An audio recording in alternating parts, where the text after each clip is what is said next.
Breve historia económica de Chile en el siglo XIX. Chile producía y exportaba trigo desde fines del siglo XVII y hacia 1800 nada había cambiado. El monopolio comercial español se impuso hasta 1810, cuando se funda la primera Junta Nacional de Gobierno, que va a decretar de manera inmediata el libre comercio con las naciones amigas. Durante el gobierno de Bernardo Higgins, en el año 1822, nuestro país contrae su primera deuda externa con el fin de pagar los gastos de la expedición libertadora al Perú, además de algunos temas menores internos. Se solicitó a la compañía Hewlett la suma de 1 millón de libras esterlinas, de las que solo llegaron 654.000, producto de comisiones y compras no autorizadas.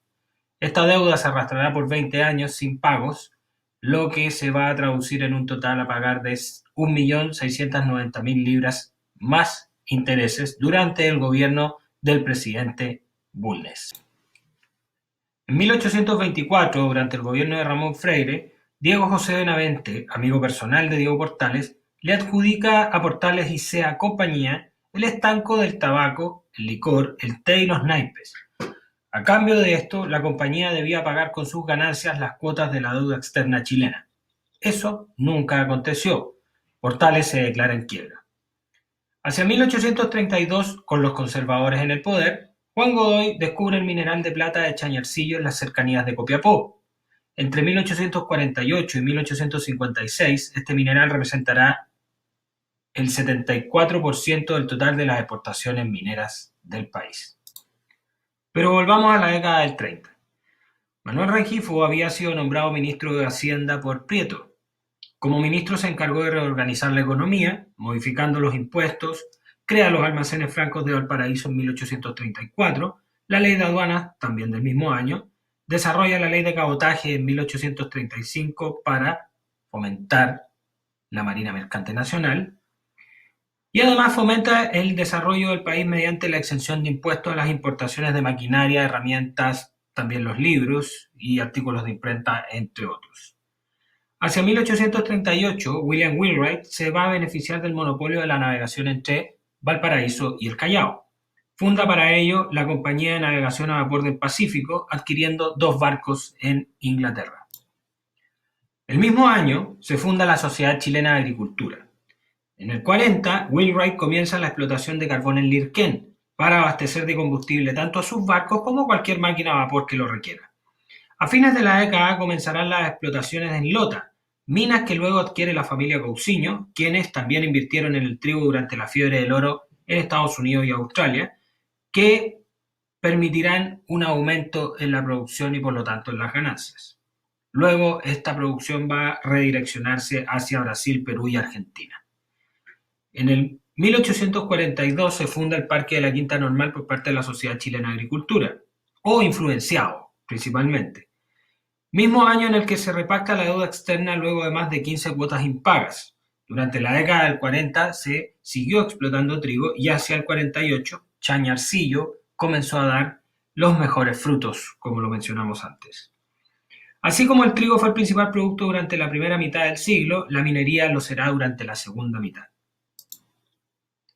Hasta mediados del siglo aproximadamente nuestro país mantiene algunas leyes comerciales coloniales y desarrolla monopolios principalmente por la necesidad de proteger la naciente economía nacional. Durante la década del 50, Chile se inserta en la economía capitalista internacional, principalmente de la mano del desarrollo ferroviario, de las máquinas a vapor y la explotación de materias primas requeridas por las grandes potencias industriales europeas.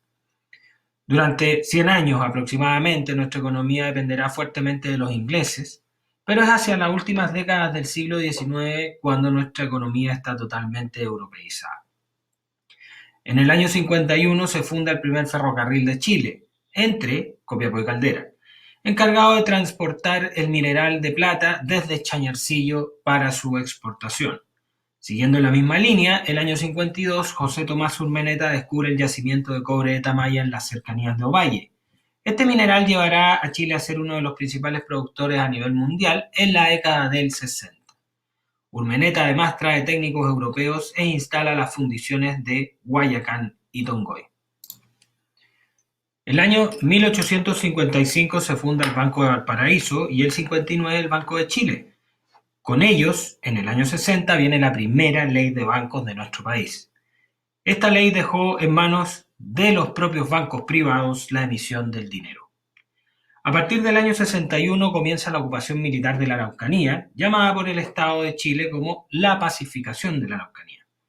Esta ocupación fue transfiriendo a manos de colonos las tierras que le iban quitando a los mapuches. El principal objetivo era la intensificación de la producción triguera. Este proceso durará hasta 1883.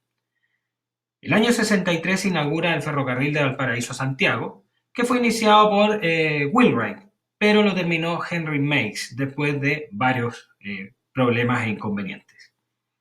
Entre el año 65 y 66 se produce la guerra contra España, de lo cual deriva el primer tratado de límites con Bolivia, conocido como el Tratado de las Medianerías. Las recaudaciones de impuestos entre los paralelos 23 y 25 van a ser repartidas en partes iguales. Este tratado será modificado el año 74 y en este último existe un artículo que prohíbe el alza de impuestos a capitales o empresas chilenas en territorio boliviano entre los paralelos 24 y 25.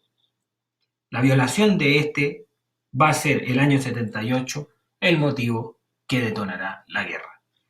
En abril del 79, Bolivia declara la guerra a Chile luego de que invadiéramos Antofagasta. Bolivia y Perú son derrotados y Chile anexa los territorios desde Copiapó hasta Tacna. Además de la ampliación territorial, nuestro país logra disponer del salitre de la zona, manejando prácticamente el monopolio mundial del producto. El gobierno de la época, inclinado totalmente hacia el librecambismo, decide reconocer la propiedad de las salitreras a los capitalistas ingleses que las habían adquirido comprando los bonos de los expropiados por el gobierno peruano, pero eso lo veremos en otro capítulo. Luego de la guerra, hacia 1890, Chile sigue siendo una economía monoproductora dependiente del impuesto de la exportación del salitre. Más del 50% del erario nacional corresponde a entradas por tal impuesto. En este periodo es cuando existe un cambio en las dinámicas de trabajo, ya que aparece el proletariado en Chile. Esto significa que existe un grupo de personas que no tienen los medios de producción y que venden su fuerza de trabajo a cambio de un salario. Ese salario, en el caso de las salitreras y algunos fondos agrícolas, se pagó mediante las conocidas fichas, las que solo podían utilizarse en las mismas pulperías o almacenes del lugar. Se cierra de esta forma el siglo XIX con la explotación salitrera en óptimas condiciones y con la aparición de la llamada cuestión social que veremos en el próximo capítulo.